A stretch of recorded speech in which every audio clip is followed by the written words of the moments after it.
Suède, bonjour. Merci de nous recevoir chez vous au Quesnay pour le premier opus d'un sujet sur Trèves qu'on va suivre jusqu'à l'Arc de Triomphe. Vous avez fait le choix de mettre Motivator. L'époque où nous avons conçu Trèves, il était en Angleterre. Et moi, le Motivator, j'ai beaucoup aimé. D'abord, c'était un grand cheval de course. Et puis, j'ai aimé son pédigré. Donc, quand il a été syndiqué, j'ai acheté des parts.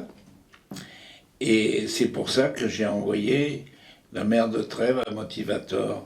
Bon, et un choix très judicieux. Ça a réussi. Vous savez, ça réussit pas toujours. L'élevage est compliqué. Ah, et comment?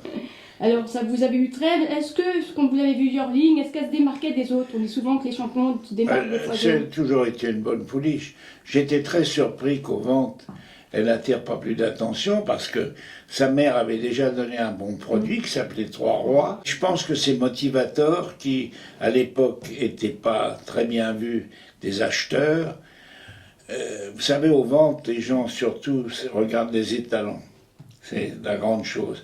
Si les produits ne sont pas par des étalons en vogue, on les regarde à peine. Et ça a été le cas de Trèves. Et heureusement que je l'ai racheté.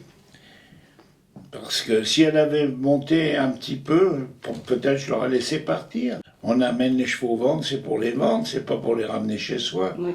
Alors l'histoire permet qu'elle vous gagne 2 arcs, c'est magnifique. Oh ben ça, c'est extraordinaire. C'est un don du ciel d'élever une pouliche comme Trèves. Ça arrive une fois dans la carrière d'un éleveur. Elle est extraordinaire, Trèves. Alors, êtes-vous un peu l'initiateur de la 3e tentative ou est-ce un Complètement. choix? Ouais.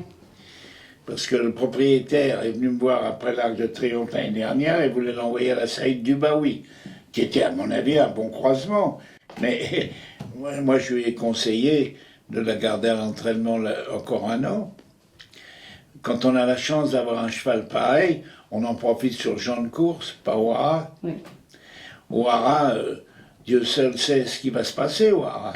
Elle peut être vide, elle peut faire des produits tordus, elle peut faire des mauvais chevaux. J'ai entraîné des championnes, moi, qui ont très mal produit au haras. Et est-ce aussi parce qu'on dit, à 5 ans, elle n'a que 5 ans, elle est en pleine maturité. À 5 ans, pour un cheval de course, 5 ans, il est au top. Si sa santé et son physique le permet, c'est le meilleur âge pour un cheval de course, 5 ans. Alors du coup, vous avez aussi sa petite sœur, vous avez fait le même croisement, qui n'a pas été acheté aux ventes. Vous allez la garder en entraînement chez Cricket? Ben, ça en prend le chemin. Ça en prend le chemin. Oui, elle est mignonne, sa sœur. Elle était belle, oui. Maintenant, vous savez, pour être aussi bonne que Trèves, c'est difficile. Oui. Mais enfin, on va rêver. Et vous aviez fait le même croisement, Cricket m'a dit que ça s'était mal passé cette année. Ah ben, cette année, on a eu un drame. Le produit est mort à la naissance. Et malheureusement, voilà, l'élevage, c'est à des risques. L'élevage, c'est un métier qui n'est pas facile. On voit les coups gagnants, mais on ne voit pas les coups perdants à l'élevage. Il y a beaucoup de coups perdants à l'élevage? Il y en a pas mal, oui. Pas mal, malheureusement. C'est pour ça qu'il faut vendre Trèves, parce que j'aurais bien voulu la garder. Là, vous allez partir pour espérons-le, un 3e arc. C'est aussi une belle chance aussi pour le public français d'avoir des champions comme ça. Absolument. Pour les courses en général, d'avoir gardé Trèves à l'entraînement, c'est formidable. Parce que ça amène le public, ça donne un engouement magnifique pour une championne comme elle. On croise donc les doigts. On va croiser les doigts jusqu'au mois d'octobre. Mais je suis très confiant. Si il ne lui arrive rien, je pense qu'elle sera digne de sa réputation.